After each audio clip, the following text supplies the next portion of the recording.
आज आम पुणी थे 20टी MCQ जानिबा नवा इनफॉरमेशन जो गुड़िक कि railway non technical popular category रे बा NTPC रे प्रीवियस ईयर क्वेश्चन थिला तारी ऊपर आजिकार वीडियोटी होगापी जाऊँगी। तेणु जो मैंने एस्पिरेंट अटंती विभिन्न कॉम्पिटिटिव एग्जाम रो खाली रेलवे रो नुहे जेकोसी कॉम्पिटिटिव एग्जाम रो जदि स्टैटिक जीके गोटे इंपोर्टेंट सेक्शन तार निश्चित भाव में वीडियोटी को बिगिनिंग रु एंड पर्यंत देखंतु। तो वीडियोटी आरंभ करने पूर्व आम सबू वीडियो गुड़िक रेलवे NTPC वीडियो गुड़िक प्रत्येक थर बिगिनिंग रे गोटे इंपोर्टेंट इनफॉरमेशन देचु आज भी देवा। तो ये स्क्रीन में देखिपे समस्ते जो ब्रिज टी देखा जाउची 2 लेयर ब्रिज अर्थात 2 लेयर ब्रिज कहुपे कारण तले जो देखा जाउची ट्रेन चले एवं ऊपर भागटी यहाँ हूँ रोड ब्रिज उपरे एवं मझीरे ट्रेन चले आई जो ब्रिजटा या नाम हूँ बगीबिल ब्रिज 4 किलोमीटर 940 मीटर यार लंब एवं यहाँ हूँ षष्ठ लंबा विशिष्ट ब्रिज आम देशर आटा धेमाजी डिस्ट्रिक्ट रु देब्रुगढ़ डिस्ट्रिक्ट को कनेक्शन करे बा कनेक्ट करे धेमाजी डिस्ट्रिक्ट को डिब्रुगढ़ डिस्ट्रिक्ट सहित कनेक्ट करुवा रेल काम रोड ब्रिज हूँ बगीबिल ब्रिज। एटा ब्रह्मपुत्र नदी उपरे अवस्थित बा निर्माण करा जायछि आउ एटा आसाम रे अवस्थित। आमर ताले आम निश्चित भाव में जानिबा जे ताले याठू लंब जो 5टी ब्रिज लंबा ब्रिज अच्छी से गुड़िकर नाम कौन। प्रथम हूँ 21.8 बा 21 किलोमीटर 800 मीटर लंबा हूँ मुंबई रो trans harbour link. Second position अच्छी भूपेन हजारिका सेतु जोटा आग वीडियो मुझे थे भूपेन हजारिका सेतु ढोला सादिया ब्रिज जोटा 9 किलोमीटर 150 मीटर लंब विशिष्ट। तापर हूँ दिबांग रिवर ब्रिज यहाँ हूँ 6.2 किलोमीटर अर्थात 6 किलोमीटर 200 मीटर लंब। तापर हूँ पाटना थिबा महात्मा गांधी सेतु 5 किलोमीटर 750 मीटर लंब विशिष्ट एवं तापर हूँ बांद्रा वर्ली सी लिंक जोटा कि 5 किलोमीटर 600 मीटर लंब एवं षष्ठ स्थान रे अच्छी ये बगीबिल ब्रिज। बगीबिल ब्रिज ताले कौटी अवस्थित आसाम रे क्यों नदी उपरे निर्माण करा जायछि ब्रह्मपुत्र नदी उपरे क्यों दुईटी डिस्ट्रिक्ट को यहाँ कनेक्ट करे धेमाजी डिस्ट्रिक्ट एवं डिब्रुगढ़ डिस्ट्रिक्ट यार लंब केते 4 किलोमीटर 940 मीटर। ठीक है ताले यही इनफॉरमेशन सहित आजिकार वीडियोटी आम आरंभ करवा।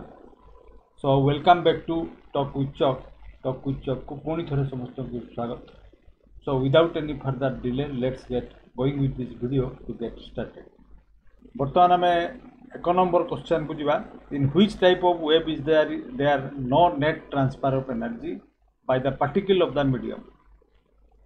केउ प्रकार तरंग रे माध्यमर कणिका गुड़िक द्वारा शक्तिर कौनसी नेट स्थानांतर हुए नहीं।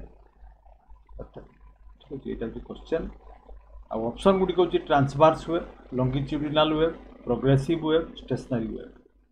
तो प्रथम ट्रांसवर्स वेव क्या कहते किपरि वेव को कहुए देखा दुईटा चित्र माध्यम दिखाई।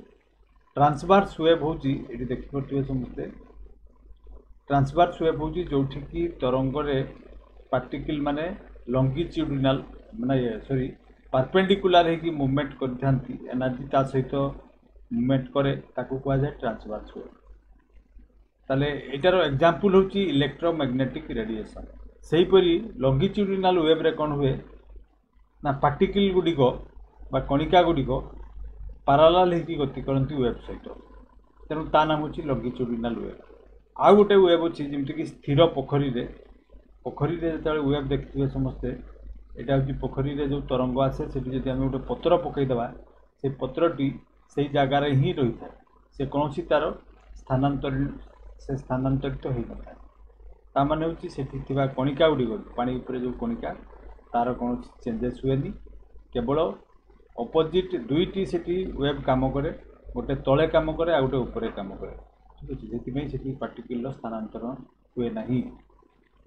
तेणु ये जो क्वेश्चनटा दिखाई जोटी कि ट्रांसफर ऑफ एनर्जी बिल्कुल हुए ना से कौ तार आंसर कौन हम ताले ना स्टेशनरी वेव।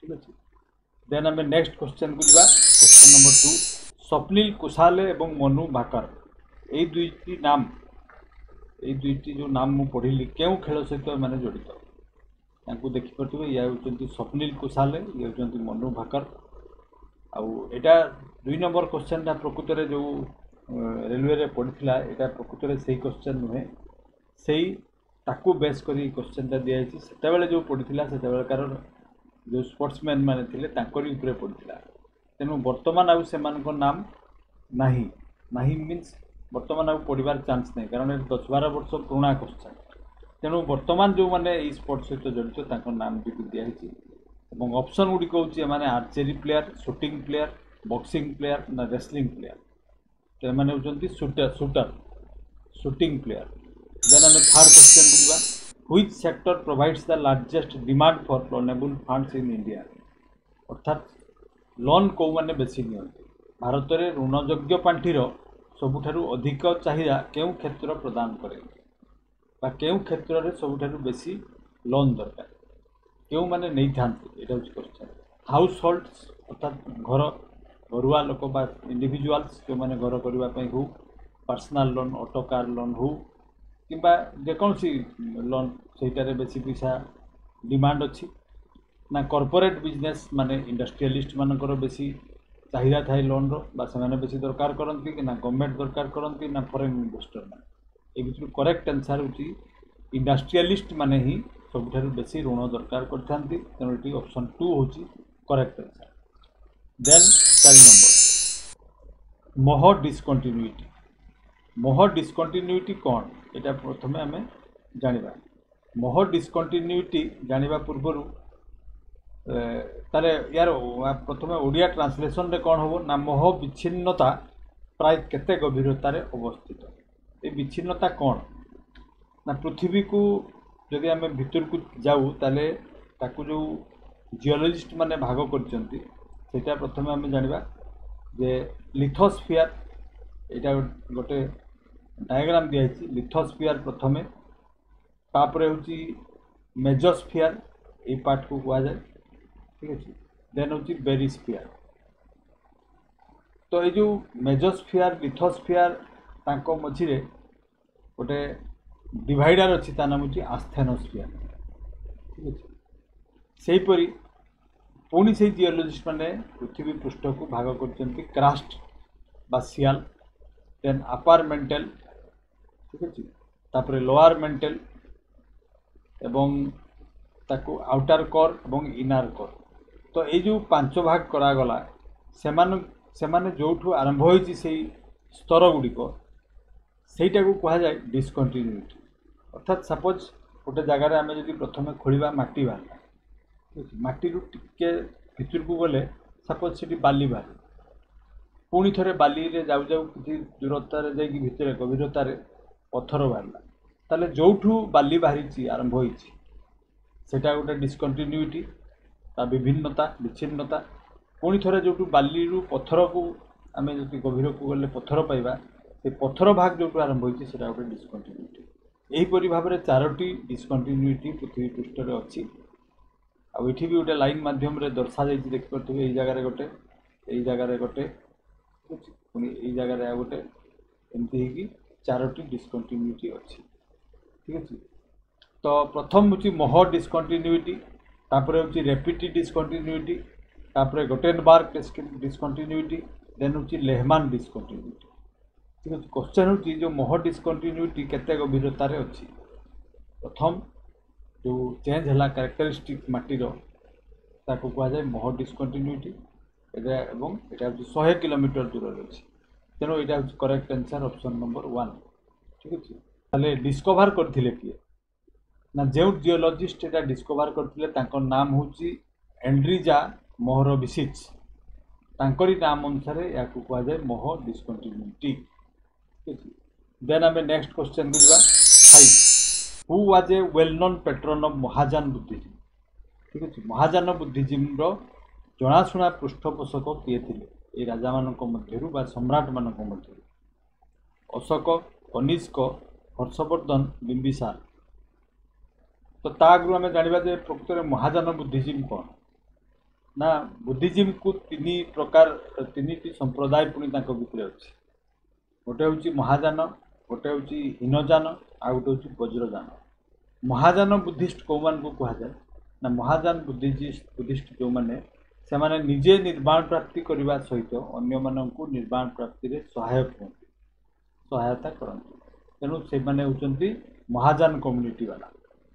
सेहीपरि हीनजान कौ माने जो माने केवल निजर किपरि निर्वाण हो मोक्ष प्राप्ति हो निर्वाण प्राप्ति माने मोक्ष प्राप्ति हो तापर बेसी गुरुत्व दे था से मठरे रही मोनास्ट्री रही मक हो ठीक अच्छे एवं से भिक्षावृत्ति कर चलती एवं निजे निजक किपरि निर्वाण प्राप्ति करेंगे से विषय बेसी फोकस था। आ वज्रजान जो मैंने से माने किपरि शीघ्र हम क्विक हम से मंत्र तंत्र सहायता नहीं था तेणु से मैंने होती वज्रजान संप्रदाय वाला।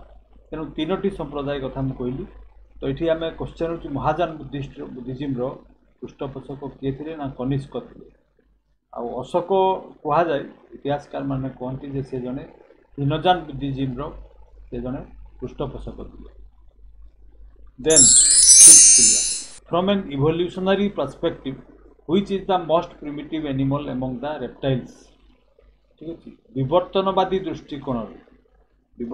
दृष्टिकोण सबुठारु आदिम प्राणी सरीसृप केउटा ऑप्शन गुड़िक हूँ स्नेक देखिपे समस्ते स्नेक क्रोकोडाइल टर्टल अर्थात कईच एवं फ्रॉग तो ये इमेज भी दिखाई ठीक अच्छे ये हूँ टर्टल बा कईच हूँ सबुठारु आदिम सरीसृप जातीय प्राणी मध्य। देन आम 7 नंबर क्वेश्चन को जावा who appoints the chief justice and other जजेस ऑफ ए हाईकोर्ट। तो क्वेश्चन मीनिंग हूँ हाईकोर्टर मुख्य विचारपति एवं अन्य विचारपति को किए नियुक्ति देता प्राइम मिनिस्टर देता ना president chief justice of India ना गवर्नर युड़िक हूँ 4टी ऑप्शन ए भितर करेक्ट आंसर हूँ प्रेसिडेंट देता एवं चीफ जस्टिस परामर्श नहीं था अपॉइंटमेंट देता। देन 8 नंबर बर्तमान question number 8 what is the process of reduction of oxide with carbon at high temperature called. उच्च तापमात्रा रे अंगारक सहित ऑक्साइड ह्रास प्रक्रिया को कौन कहुए क्वेश्चन। बर्तमान आम गोटे एग्जांपल नवा जिंक ब्लेंड समस्ते जानते जो थ्रू जिंक बाहरी था जिंक ब्लेंड ठीक अच्छे ये जो जिंक ब्लेंड यहाँ माटी तलू मिले यहाँ हूँ जिंक सल्फाइड ZnS। तो जिंक सल्फाइडटा प्योरेस्ट फॉर्म रे थाए ना आम यूज कर तेणु जिंक सल्फाइड को किपरि प्यूरीफाई करा जाए से गोटे इक्वेशन माध्यम देखा जिंक सल्फाइड को प्रथम ऑक्सीजन सहित रिएक्शन करवा अर्थात गरम कले ठीक है जिंक ऑक्साइड बाहर जिंक ऑक्साइड एवं सल्फर डाइऑक्साइड ताले बर्तमान सल्फाइडटा बा सल्फर जिंक रु अलग हो गला किंतु जिंक ऑक्साइड होगी बर्तमान रहा। तो पुणी जिंक ऑक्साइड को आम यदि से ऑक्सीजन को बाहर करने चाहिए तेबे जाकि जिंक बाहर तेणु से पुणी कौन करा जाए ना जिंक ऑक्साइड एवं कार्बन दुईटा को अंगारक कार्बन माने अंगरा अंगारे गरम करा सेठू बाहर कौन ना जिंक अलग हो कार्बन मोनोक्साइड अलग धुआं बाहर यहाँ हूँ तार प्रोसेस ये प्रोसेस को कौन कहुए यहाँ हूँ question. Calcination smelting roasting refining ये भितर करेक्ट आंसर हूँ स्मेल्टिंग ताको स्मेल्टिंग प्रोसेस कहुए। देन 9 नंबर क्वेश्चन दिया which is the highest plateau in the world पृथ्वीर सबुठारु उच्चारे थिबा उच्च मालभूमि केउटा ये हूँ क्वेश्चन। ऑप्शन गुड़िक दिखाई Tibet Pamir Deccan plateau Colorado plateau समस्ते प्राय जानते जेटा हूँ पामीर मालभूमि सबुठारु उच्चरे अच्छी बोली आम जान तार गोटे मैप भी दिखाई देखिपे मैपटा को भलि स्टडी करवा दरकार ताले केबे भी भूल हेब नाही। ताजिकिस्तान किसी अंश जमी येलो कलरटा ठीक अच्छे अफगानिस्तान किसी अंश जमीक पर्पल कलर पाकिस्तान किसी अंश जो ऑरेंज रेड कलर ठीक अच्छे आ चाइनार भी किसी पार्ट अच्छी यही गुड़िक को लेकिन पामीर पर्वतमालार कड़े समतल भूमि को कहुए पामीर मालभूमि ताले केउ केउ कंट्री रे आमे पामीर मालभूमि देखा पाइबा मेजर पोर्सन अच्छी ताजिकिस्तान रे तापर चाइना रे अफगानिस्तान पाकिस्तान ठीक अच्छे देन कराकरम आ पर्वत गुड़िक नाम जदि कहवा ताले मु चारटा कंट्री रो नाम कहली ताजिकिस्तान रे देखा पाइबा चाइना रे देखा पाइबा अफगानिस्तान रे अवस्थित पाकिस्तान रे अवस्थित एवं जदि पर्वत कथा कह केउ केउ पर्वतमालार मध्य रे थिबा जगह को पामीर मालभूमि कहुए ना यहाँ हूँ हिमालय ठीक अच्छे हिमालय अच्छी कराकरम अच्छी कुनलुन पर्वत अच्छी देन हूँ तिएनसान चाइनार ये चारोटी पर्वतमाला मध्य थिबा समतल भूमि को कहुए पामीर मालभूमि। देन आम नेक्स्ट क्वेश्चन को 10 number who authored the Tamil epic Silappatikaram Silappatikaram बहीटीर लेखक किए पुस्तकर लेखक किए एपिक माने महाकाव्य तमिल महाकाव्य शिलापतिकरम किए किए लिखिले शिलापतिकरम जो वार्डटा तार जदि आम संधि विच्छेद करूँ ग्रामर संधि विच्छेद करके देखी जे शिलापति आसी शिलाम्बुरु अर्थात जो झील पिला माने पैंजम बा पाउजी पिंधती से एंकेल रे जो गोटे बड़ा टाइप रो पिंधा जाए सेटा को कहा शिला शिलाम्बु एवं आदिकरम माने होची महाकाव्य ठीक अच्छे लेखा तेणु से दुईटा को जो मिसेबा से हूँ शिलापतिकरम यहाँ गोटे बहुत बड़ भल स्टोरी अच्छी शिलापतिकरम आटा लिखी किए सेटा बर्तमान आम ऑप्शन गुड़िक देखा इलांगो अडिगाल थिरुभाल्लभर ठीक अच्छे एभेयार काम्बार भर किए लिखी आम जाना आगु जाना जे जी भी लिखी सी जड़े चेर रॉयल फैमिली रे एवं यहाँ लिखाही कन्नगी कवालन एवं माताभी को नहीं आ जो शिलापतिकरम यहाँ गोटे बहुत सुंदर स्टोरी को लेकिन लिखाही हीरो होती कवालन एवं हीरोइन होती कन्नगी एवं से भितर भिलियन जदि आम कहवा नाम हूँ माताभी नाम माधवी ठीक अच्छे तो कवालन एवं जो कन्नगी कानाकी कानागी भाषा कहुए GI तो से माने स्वामी स्त्री थिले एवं बहुत सुंदर जीवन बिताउथिले एपरी अवस्था कवालन दिने भेटती क्या सहित माधवी सहित माधवी माने माताभी जहाँ नाम भाषा माधवी कहुए तो सहित भेटती जे कि जड़े प्रस्टिट्यूट थिले बारंगना थिले एवं कवालन सहित संपर्क गढ़ी उठे से सी कौन करती ना कान्नागी को छाड़ी से गोटे पुओ भी थिला से माँ पुओ को छाड़ी देखी से रही आरंभ कले माधवी सहित तो से माने खुशी रे रहिले किसी दिन पर से गोटे संगीत प्रतियोगिता है मदुराई से संगीत प्रतियोगिता रे प्रथमे कवालन गोटे गीत गाइले एवं से गीत रे से माधवी को आक्षेप करी गोटे गीत गाई जे किपरि गोटे स्त्रीलोक निज स्वामी को प्रत्याख्यान करी बिट्रे करी आसिक अन्य पुरुष सहित रही तारी उपरे गीतटी से गाइले एवं ताकू काउंटर करी कानागी मध्य गाइले जे केमती गोटे पुरुष निज स्त्री को प्रत्याख्यान करी प्रतारणा करी अन्य स्त्रीलोक सहित संपर्क रखिपारे। जो गीत गाइबा भितर भितर प्रतियोगिता मनोमालिन्य घटी एवं कवालन बेसी सन्देह चक्षुरे देखिंट एवं पुणी से छाड़ी तापर कौन है ना कानागी पाक फेरी आसछन्ति कवालन एवं कवालन को फेरिबा परे से कपट शून्य हो जाते अर्थात आउ पाखे टंके न था एक पैसा मात्र पाखे न था से कानागी कौन कले ना जो गोड़े पिंधि एंकलेट रे पिंधि बला से बलाटी देइचंती एवं पुणी कहते यहाँ बिक्री करी आप गोटे से पैसा किसी नुआ व्यवसाय करंतु तो कवालन से नहीं बिक्री करने गोटे ज्वेलर्स पाखु एवं से ज्वेलर्स कौन कर देखिकी राजा पाखे कंप्लेन कर दी जे महाराज यहाँ चोरी गोटे आसी एंकलेट रे पिंधुवा से बला तो राजा किसी न बुझिकी मृत्युदंड दे दी कवालन को मारिदे तुम्हें चोरी कर राजप्रासाद तो संध्या पर्यंत जिते कवालन घुरले ना घर को बिक्री करने जाते से कानागी खोजी खोजी राज दरबार में पहुँचते ଏବଂ ରାଜଦରବାରରେ ପହଞ୍ଚିବା ପରେ ସେ କ'ଣ କଲେ ନା ଆଉ ଗୋଟେ ବଳା ସେ ଶୁଣିଲେ ସବୁ କଥା କାହିଁକି ତାଙ୍କୁ ମରାଗଲା ଏବଂ ମରାଗଲା ପରେ ସେ ରାଜାଙ୍କ ପାଖକୁ ଅନ୍ୟ ବଳାଟି କାଢ଼ିକି ଫିଙ୍ଗିଦେଲେ। ଠିକ୍ ଅଛି, ଫିଙ୍ଗି ଦେଇଥିଲେ ଯେ ସେ ଚୋରି କରିନାହାନ୍ତି, ସେକେଣ୍ଡ ବଳା ଯେଉଁଟା ସେଟା ମୋ ପାଖରେ ଅଛି ଏବଂ ତାଙ୍କ ବକ୍ଷ ଚିରିକି ଫିଙ୍ଗିଦେଲେ ରାଜା ଉପରକୁ ଏବଂ ରାଜାଙ୍କର ମୃତ୍ୟୁ ହୋଇଥିଲା। ଏମିତି ଗୋଟେ ଷ୍ଟୋରି ଅଛି। ରାଜାଙ୍କର ମୃତ୍ୟୁ ହେଲା ଏବଂ ସେ ମଦୁରାଇ ସହରରେ ନିଆଁ ଲାଗିଯାଇଥିଲା ଏବଂ ତାପରେ ସ୍ୱର୍ଗରୁ ଦେବଦେବୀ ମାନେ ଓହ୍ଲେଇକି କାନାଗିରିକୁ ନେଇଯାଇଥିଲେ। ତ ଏଇ ଯେଉଁ ଷ୍ଟୋରି ଏବଂ ତାଙ୍କର ଗୋଟେ ସେଠି ମନ୍ଦିର ବି ଅଛି। ତାପରେ ଯେଉଁ ରାଜାମାନେ ଆସିଥିଲେ ସେମାନେ ତାଙ୍କର ମନ୍ଦିର କରିକି ତାଙ୍କୁ ପୂଜା କଲେ। ପ୍ରତ୍ୟେକ ଦିନ ସେଠି ପୂଜା ବି ଦିଆଯାଏ। ଆଉ ଷ୍ଟାଚ୍ୟୁ ବି ପ୍ରତିମା ଗୋଟେ ଦେଖିପାରୁଥିବେ ସମସ୍ତେ ସ୍କ୍ରିନ୍ରେ ଦିଆହେଇଛି ବଳା ଧରିକି ଠିଆ ହେଇଥିବାର। ଏଇଟା ହେଉଛି ସେଇ କାନାଗିଙ୍କର ବା କାନାକ୍ଷୀଙ୍କର। ତ ଏମିତି ଗୋଟେ ଷ୍ଟୋରିକୁ ନେଇକି ଶିଳାପତିକରମ୍ ତିଆରି ହେଇଥିଲା। କିଏ କରିଥିଲେ ନା ଇଲାଙ୍ଗୋ ଆଡ଼ିଗାଲ।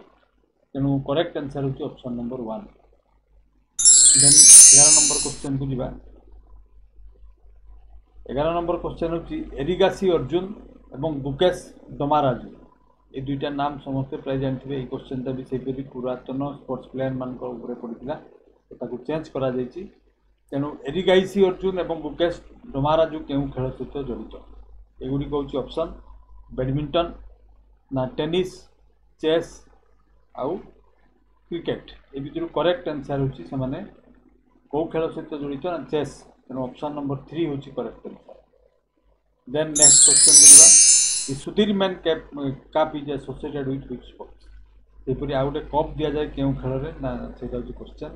ତା ନାମ ହେଉଛି ସୁଧୀରମ୍ୟାନ କପ୍ ଏବଂ ଏଇଟା ଜଣେ ଇଣ୍ଡୋନେସିଆନ୍ ବ୍ୟାଡ଼ମିଣ୍ଟନ ପ୍ଲେୟାରଙ୍କ ନାମ ହେଉଛି ସୁଧୀରମାନ ଏବଂ ତାଙ୍କରି ନାମ ଅନୁସାରେ ଏହି କପ୍ଟି ଦିଆଯାଇଥାଏ। ତ ଏଇଥର କିଏ ଜିତିଛନ୍ତି ଏଇଟା ହେଉଛି କ୍ୱେଶ୍ଚନ୍। ଏଇଟା ବି ସେହିପରି ପୁରାତନ କ୍ୱେଶ୍ଚନ୍ ଥିଲା।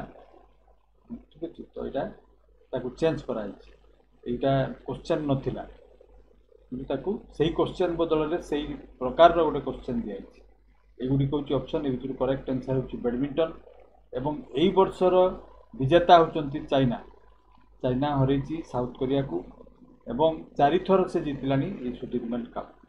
ଠିକ୍ ଅଛି, ଆଉ ଏଇ ଖେଳଟି ବା ଏଇ ଯେଉଁ କପ୍ଟି କାହା ନାମ ଅନୁସାରେ ଦିଆଯାଉଛି ଏଇଟା ମୁଁ କହିଲି। ତାଙ୍କ ନାମ ହେଉଛି ସୁଧୀରମାନ ଫର୍ମାର ଇଣ୍ଡୋନେସିଆନ୍ ବ୍ୟାଡ଼ମିଣ୍ଟନ ପ୍ଲେୟାର। ଦେନ୍ ଆମେ ନେକ୍ସଟ କ୍ୱେଶ୍ଚନକୁ ଯିବା। At what level does the Natura 2000 network operate? Natura 2000 network କେଉଁ ସ୍ତରରେ କାର୍ଯ୍ୟ କରେ? ଅପସନ୍ ଗୁଡ଼ିକ ହେଉଛି ଯେ ଗ୍ଲୋବାଲି ନା ନ୍ୟାସନାଲି, ୟୁରୋପିଆନ୍ କମ୍ୟୁନିଟି ମାନଙ୍କ ମଧ୍ୟରେ ନା ଲୋକାଲ। ତ ଏଇ ଭିତରୁ କରେକ୍ଟ ଆନ୍ସର୍ ହେଉଛି 27ଟା ୟୁରୋପିଆନ୍ ୟୁନିୟନର କଣ୍ଟ୍ରି ମିଶିକି ନେଚୁରା 2000 ପ୍ରୋଗ୍ରାମ ଚଲାଉଛନ୍ତି ଏବଂ ସେମାନେ 21 ମେକୁ ନେଚୁରା 2000 ଡେ ବୋଲି ଅବଜର୍ଭ କରିଥାନ୍ତି, ପାଳନ କରିଥାନ୍ତି। ଏବଂ ଏହାର ଉଦ୍ଦେଶ୍ୟ ହେଲା ୟୁରୋପିଆନ୍ କଣ୍ଟ୍ରିରେ ଯେତେ ସ୍ପେସିଜ୍ ଅଛନ୍ତି, ମେରାଇନ୍ ସ୍ପେସିଜ୍ ହେଉ ବା ଟେରେଷ୍ଟ୍ରିଆଲ୍ ସ୍ପେସିଜ୍ ସ୍ଥଳଭାଗ ଏବଂ ଜଳଭାଗରେ, ସେମାନଙ୍କୁ ସଂରକ୍ଷଣ କରିବା, ସଂରକ୍ଷିତ ରଖିବା ଏବଂ ତାଙ୍କର ଜନବସତିକୁ ଠିକ୍ ଅଛି ଇଣ୍ଟାକ୍ଟ ରଖିବା, ଯେପରିକି ନଷ୍ଟ ହେବା ପାଇଁ ନ ଦେବା। ଏଇଟା ହେଉଛି ନେଚୁରା 2000ର ମୁଖ୍ୟ ଲକ୍ଷ୍ୟ।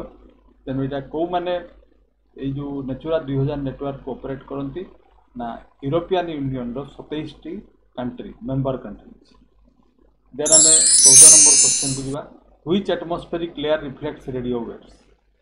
ଠିକ୍ ଅଛି, ଆଉ କେଉଁ ବାୟୁମଣ୍ଡଳୀୟ ସ୍ତର ରେଡ଼ିଓ ତରଙ୍ଗକୁ ପ୍ରତିଫଳିତ କରେ? ଏଇଟା ହେଉଛି କ୍ୱେଶ୍ଚନ। ଟ୍ରୋପୋସ୍ଫିୟର, ଷ୍ଟ୍ରାଟୋସ୍ଫିୟର, ଆୟୋନୋସ୍ଫିୟର ଏବଂ ମେଜୋସ୍ଫିୟର।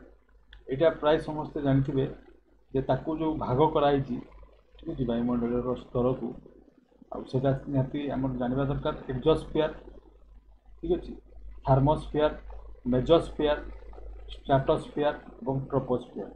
ଆମେ ଯେଉଁଠି ବସବାସ କରୁଛୁ ତାର ଜଷ୍ଟ ଉପର ଭାଗଟା ହେଉଛି ଟ୍ରୋପୋସ୍ଫିୟର, ତା ଉପରକୁ ଷ୍ଟ୍ରାଟୋସ୍ଫିୟର କିଲୋମିଟର ହିସାବରେ ଏଠି ଦିଆଯାଇଛି ଦେଖିପାରୁଥିବେ। ତାପରେ ହେଉଛି ମେଜୋସ୍ଫିୟର, ତାପରେ ହେଉଛି ଥାର୍ମୋସ୍ଫିୟର। ତ ଏଇ ଯେଉଁ ମେଜୋସ୍ଫିୟର, ଥାର୍ମୋସ୍ଫିୟର ଏବଂ ଏକ୍ଜୋସ୍ଫିୟରର ମଝିରେ ଗୋଟେ ତାର ସେଟାକୁ କୌଣସି ଲେୟାରରେ ନିଆଯାଇନି, କିନ୍ତୁ ସେଇଠି ଯେଉଁ ଗୋଟେ ଛୋଟ ଲେୟାର ଅଛି ତାକୁ କୁହାଯାଏ ଆୟୋନୋସ୍ଫିୟର। ପ୍ରକୃତରେ ଆୟୋନୋସ୍ଫିୟର ବୋଲି କୌଣସି ଡିଷ୍ଟିଂସନ୍ ନାହିଁ। ତେଣୁ ଥାର୍ମୋସ୍ଫିୟର ଏବଂ ଏକ୍ଜୋସ୍ଫିୟରର ମଝିଟା ହେଉଛି ଆୟୋନୋସ୍ଫିୟର ଏବଂ କେହି କେହି କହନ୍ତି ମେଜୋସ୍ଫିୟର ବି ସେ ଭିତରେ ଇନକ୍ଲୁଡ୍ ଅଛି। ତେଣୁ ସେଇ ଲେୟାରଟା ହେଉଛି ଆୟୋନୋସ୍ଫିୟର, ଯେଉଁଠିକି रेडियो तरंग को सब प्रतिफलित करता है। अर्थात आम जो मोबाइल कथबार्ता हो पार्चु रेडियो देखी शुणी पार्चु टेलीविजन देखी पार्चु सैटेलाइट माध्यम यहाँ संभव होपरी आयोनोस्फीयर माध्यम। देन 15 बर्तमान हूँ question number 15 how is Manimekalai regarded in Tamil literature. Tamil literature रे मणि मेकालाई जो लेखाटी ताको कौन बोली विवेचना करा किपरि विवेचना करा तमिल भाषा तो ताको रामायण कह जाए तमिल ना ओडिसी बा महाकाव्य कह जाए इलियाड ऑफ तमिल भगवत गीता कह जाए Tamil.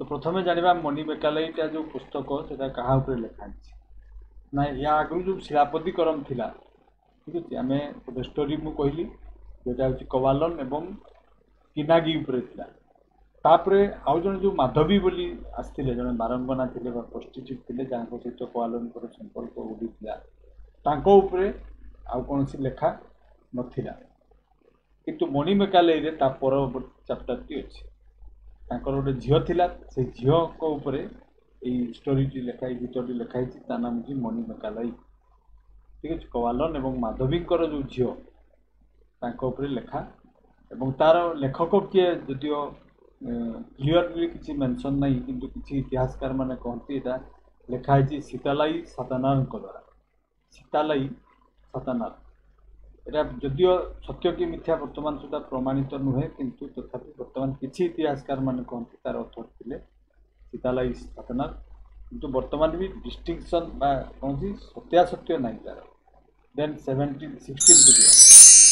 Where is the report of UPSC discussed UPSC रिपोर्टा कौटी डिस्कसन हुए आलोचना कौटी होता है Lok Sabha Rajya Sabha both house of parliament supreme court correct answer होती 3 ठीक है बोथ हाउस ऑफ पार्लियामेंट तेणु यहाँ हूँ पॉलिटिकल साइंस क्वेश्चन। देन आसिले 17 in which device is chemical energy converted into electrical energy क्यों उपकरण रे रासायनिक शक्ति को वैद्युतिक शक्ति रे रूपांतरित करा जाता है ठीक अच्छे आ ये देखिपे यहाँ हूँ गोटे बैटेरी ठीक अच्छे लीड एसिड बैटेरी कह जाए यहाँ हूँ ड्राई सेल बैटेरी दुईटी जाकर समस्ते देखिपे ये गोटे जिन यूज कर केमिकल से केमिकल को व्यवहार करी जमी सल्फ्यूरिक एसिड एवं ये कैथोड एनोड हिसाब से ग्राफाइट लीड ये सब को लीड प्लेट व्हाइट कलरटा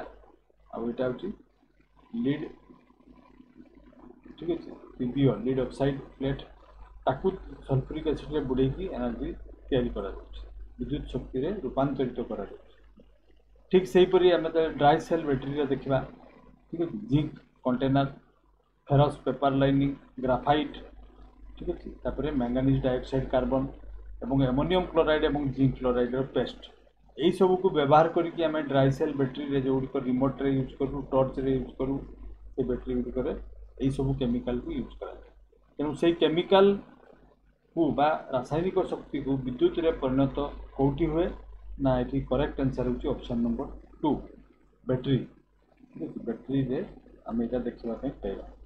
देन आम नेक्स्ट क्वेश्चन 18 हूँ what is the main source of revenue to meet different expenditures सरकार विभिन्न खर्च को पूरण करने राजस्वर मुख्य उत्स कौन कौथि पैसा पाते टैक्स रु फॉरेन एड्स रु इंटरनल बोरोइंग्स रु एक्सपोर्ट रु ए करेक्ट आंसर हूँ इंटरनल बोरोइंग माने ना इमिडिएट बैंक मान लोन नवा रिजर्व बैंक रु पैसा नवा यही सब द्वारा पाखु पैसा आसता है केमती आसे ना युड़ी हूँ माध्यम ट्रेजरी बिल टेम्पोरारीली सेल करा जाए और इमिडिएट सरकार को कैश मिलता है ठीक अच्छे क्या बिकती ना बैंक मान को एवं कॉर्पोरेट सेक्टर को से बिकी था किसी दिन 15 दिन हो मसे हो एवं सेठू जो पैसाटा आसे से काम लगा जाए ट्रेजरी बिल सेपरी बॉन्ड सेल करा जाए नेशनल हाईवे बॉन्ड हो कि एजुकेशनल बॉन्ड हो